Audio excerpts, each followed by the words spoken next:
집값이 급등하면서 내 집 마련에 나선 젊은 층이 늘어난 걸로 나타났습니다. 2030의 주택담보대출이 1년 사이 무려 13조 원이나 폭발적으로 증가했습니다. 공다솜 기자입니다. 경기도에 사는 30대 A씨는 지금 아니면 어렵다는 생각에 최근 서울 아파트를 매입했습니다. 서울에 변두리로 이사를 가려고 하는데도 지금 연초보다 5천만 원 이상 오르고 있어요. 진짜 무리해서라도 서울로 들어오고 싶고요. 그 과정에서 집값의 70% 가까이를 대출받았습니다. 한 100만 원 정도가 나갔고요. 그다음에 지금 5억 5천이나 조금 더 이상을 받으려면 아마도 250에서 270만 원 선. 넉넉하게 쓸 수도 없을 것 같고. 최근 서울로 진입하려는 젊은 층이 늘면서 가계비 또 덩달아 는 것으로 나타났습니다. 6월 기준 2030 세대의 은행 주담대 규모는 140조 8천억 원으로 전 연령대를 통틀어 가장 많습니다. 1년 새 13조 원 가까이 늘어 증가폭도 제일 가파릅니다. 한때 사그라들었던 이른바 영끌족이 부활한 건 서울 대부분 지역이 규제 지역에서 해제된 데다 이번 정부 들어 대출 규제마저 풀린 영향입니다. 연이을 가계대출 경고음을 내고 있는 금융당국은 오늘도 시장 개입 필요성을 언급했습니다. 은행의 1월에서 8월 가계대출 증가액은 이미 은행이 자체적으로 수립한 연간 경영계획을 초과하는 수준입니다. 금융감독 당국의 일정 수준 규율이 필요하다고 생각됩니다. 가계대출 증가액이 목표치를 넘어선 은행에 대해선 내년 총부채 원리금 상환 비율 DSR을 낮추겠다고도 했는데 앞으로 은행들의 대출 문턱은 더 높아질 전망입니다. JTBC 공다솜입니다. 대출 금리를 계속 올려도 가계비 증가세가 꺾이지 않자 시중은행들이 급기야 대출 총량 제한에 나섰습니다. 쉽게 금리만 올려 이자 장사한다는 금융당국의 비판도 한몫했는데 이걸로 과열된 부동산 시장이 진정될지 회의적인 시각이 많습니다. 공다솜 기자입니다. 오늘 시중은행들이 일제히 가계부채 관리 대책을 내놨습니다. 이미 다주택자 주담대를 막았던 KB국민은행은 수도권일 경우 주담대 기간을 최장 50년에서 30년으로 줄이기로 했습니다. 주택을 담보로 생활 안정자금을 빌릴 때도 한도가 1억 원으로 줄고 마이너스 통장은 5천만 원까지만 낼 수 있습니다. 우리은행도 다음 주부터 다주택자가 주담대로 생활자금을 빌릴 때 한도를 1억 원으로 줄이고 갭 투자를 위한 주담대는 아예 막기로 했습니다. 다른 은행들도 비슷한 조치를 시행하거나 검토 중인데 금융당국의 비판이 결정적이었습니다.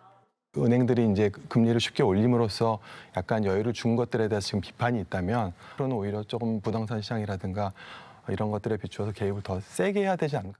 실제 지난달 초 금감원이 시중은행 관계자들을 불러 모아 가계대출 속도 조절을 당부한 뒤 대출 금리는 꾸준히 올랐습니다.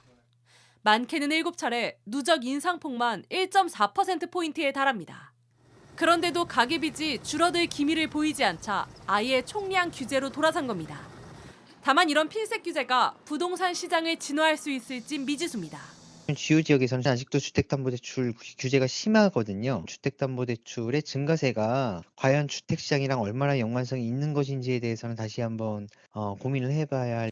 오히려 이금융권으로 수요가 몰리는 풍선 효과 우려도 나오는데 정부는 추가 대출 규제를 고민 중입니다. JTBC 공다솜입니다. 한국은행이 기준금리를 13차례 연속 동결했습니다. 1년 7개월 동안 3.5%로 유지되는 건데 이렇게 오랫동안 기준금리를 동결한 건 이번이 처음입니다. 예상보다 내수가 나빠지면서 이 금리 인하 필요성은 커졌지만 사상 최대로 불어난 가계빚과 과열된 부동산 시장이 발목을 잡았습니다. 그러자 대통령실이 나서서 독립성이 유지되는 한국은행을 향해 아쉽다는 입장을 이례적으로 내놓기도 했는데 먼저 공다솜 기자가 보도합니다.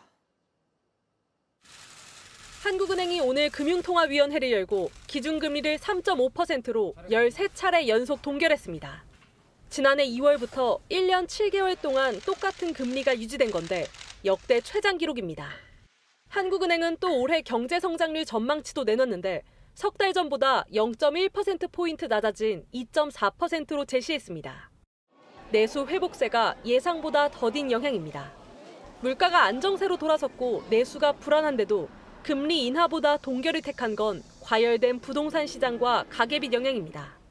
내수 회복이 지연되면서 성장 모멘텀이 약화될 가능성이 있지만 현 상황에서는 금리 인하가 부동산 가격 상승을 부추기고 외환시장의 변동성을 확대시킬 위험이 더 크다고. 이번 주 서울 아파트 가격은 지난주보다 0.28% 오르며 22주 연속 올랐습니다. 시중은행들이 잇따라 각종 대출 금리를 올리고 있는데도 가계빚이 빠르게 늘자 금융 안정에 더 초점을 맞춘 겁니다. 이창용 한은 총재는 빚내서 집 사려는 심리를 차단하기 위해 보다 직접적인 메시지도 던졌습니다. 연끌을 통해서 굉장히 많은 부채를 했을 때 그 부담이 적을 거로 생각한다면 제가 확실히 말씀드릴 수 있는데 부동산 가격 상승의 심리를 부추기는 그런 정도로 우리가 통화정책을 운영하지 않겠다는 것은. 다만 3개월 내 금리 인하 가능성을 열어둬야 한다는 금통위원은 4명으로 한 달 전보다 2명 늘었습니다. 당장 다음 달 미국 연방준비제도가 금리를 큰 폭으로 인하할 가능성도 제기되면서 한은 기준금리 결정에도 영향을 줄 전망입니다. JTBC 공다소입니다.